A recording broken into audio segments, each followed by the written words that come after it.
Hi everybody, I'm Pia from Stitches and Scraps. In a previous video I showed you how to do surface crochet to cover up a color change. Now in this project I'm working on, one side has a color change that was crocheted in like this, and the other side has a seam that was sewn together. You can do the same surface crochet technique over a seam. So let me show you how that works.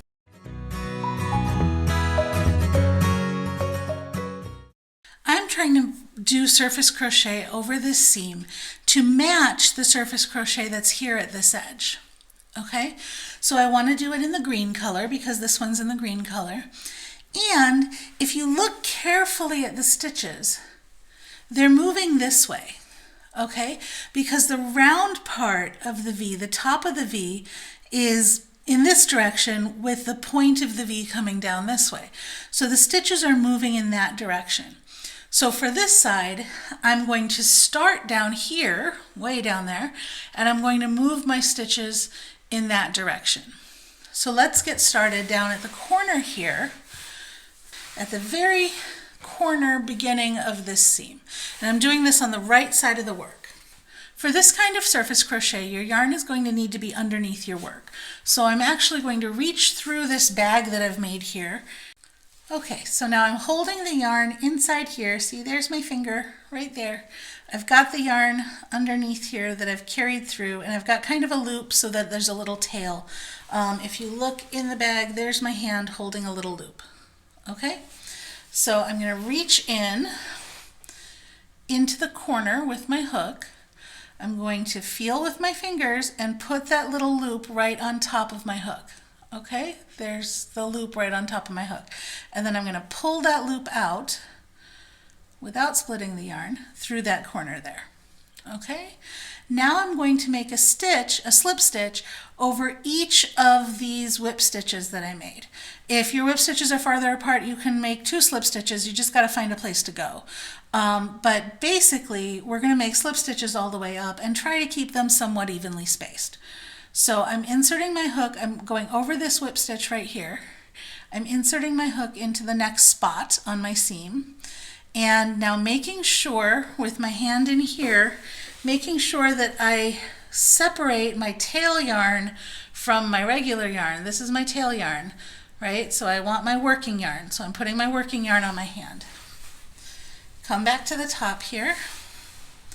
Okay, my working yarn is in my hand. And I'm going to loop it over the hook underneath there and pull it out right there. Okay? And then I'm going to pull it through this one to make a slip stitch.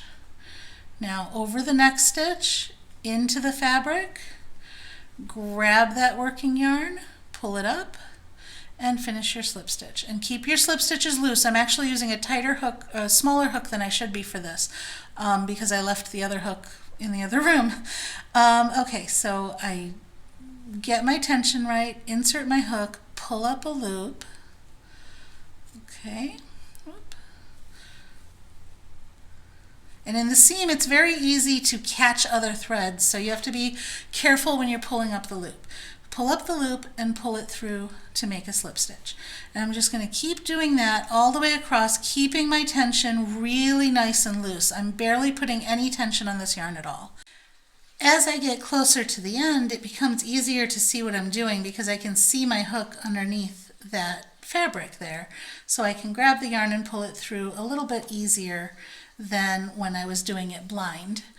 And then when I come to the end, after I do this last stitch, okay, I'm going to end with a slip stitch, just a regular over the edge slip stitch right here, just like that. Okay, then I'm going to cut my yarn, which I've already done, leaving a tail, and I'm going to pull it through and fasten off. And that last slip stitch helps it to wrap around the edge here. Then I'm going to take this tail and sew it in underneath, and you'll have this nice edge. And if you want, you could even connect it. Let me show you how you could connect it. So this is extra fiddly and totally not required, but you can bring the tail up in the middle of the last stitch on this side, right? See that last surface crochet stitch there? Bring it up in the middle, okay, come under and around this stitch, and then back down through the middle before you weave in the tail. And that's going to create one more stitch that kind of ties that corner together, and then you can go ahead and weave in the tail. But that's super fiddly, and in this case in particular, this is a felted bag, or it will be when I'm done with it, so you absolutely will not see that, but that's just one little extra thing you could do. And there we have a new surface crochet edge over the seam that matches this surface crochet edge we did with the color change. So, and they both go in this direction. You could have started here, but then it would be going in this direction, which would also look good. It would look like it's coming up this way and then going down that way. So either way is an option, but I liked it with both going in the same direction. So let's look at the other side of this bag because it's a little bit different. Now on this side, notice that the surface crochet at the color change, I did that with the orange color. That's color A, right? There's no color A on this seam here. This seam is color B and color C.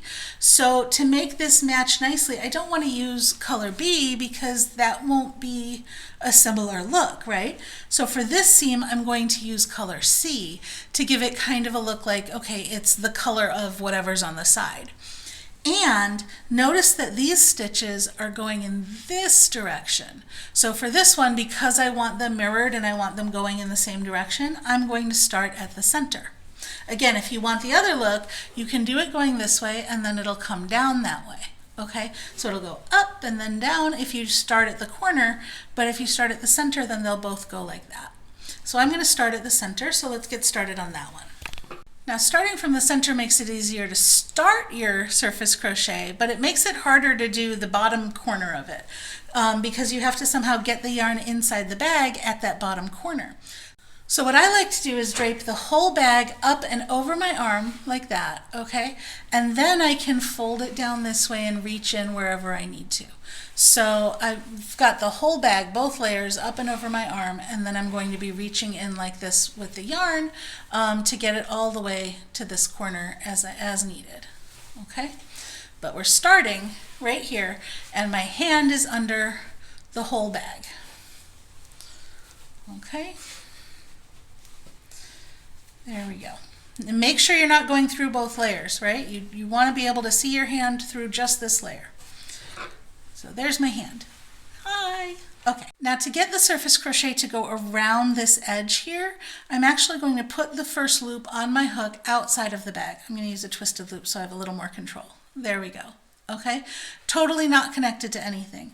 Now I'm going to go down in here under that first stitch, right? Or past that first stitch. There's my stitch. I'm going to go down in here and grab, make sure I'm grabbing the working yarn. Okay. And pull it up through. And then do my slip stitch. And then down over the next stitch, grab that yarn, pull it up and through, and do my next stitch. And so on and so forth, all the way down across this bag.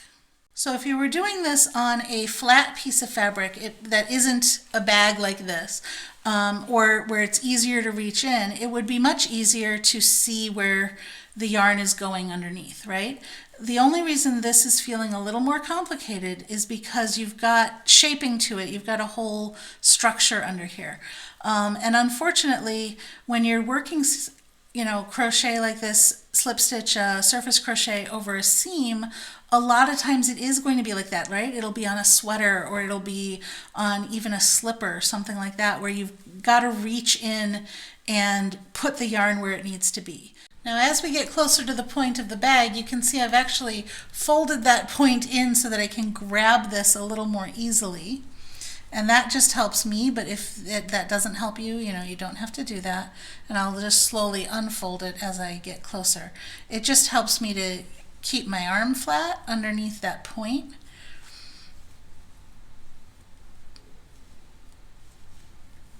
So that I can reach in a little more easily. And for my last stitch, I'm going to put it right at the end here, right before that first surface crochet stitch in the other color. so that I get a nice seamless kind of continuation through there. And again, it depends on how fiddly you want to get with it. It's not, nobody's going to notice this in a bag, right? Okay, there we go. Now there's no edge to roll around, so I'm just going to cut my yarn. Okay, and then just fasten off right here. And then I will sew this back down into the bag to weave it in. And don't forget, you also have your starting tail from where you started the surface crochet, so be sure to weave that one in as well. So let's take a look at how our seams came out. Here we have the surface crochet seam in color C. Let me zoom in a little more so you can see it better. This was the one that was done when we did the color change in color A, and this is the one that's done over the seam in color C. And they look very similar. They're both going in this direction, and we have nice matching seams. Now see how nice and clean this edge looks? It's all nice and smooth. There's no little bits of the seam showing through. I love using surface crochet in this way to tidy up a seam like that. Now the next step for this particular project that I've been working on, this bag, it's going to get felted.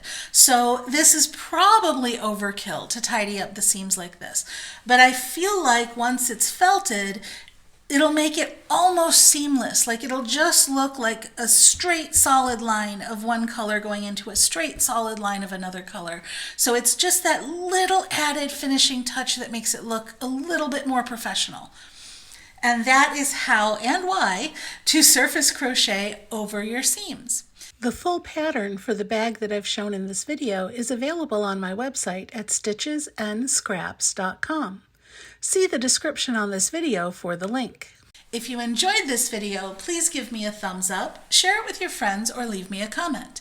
You can also subscribe to my YouTube channel for more great videos. Thanks for watching.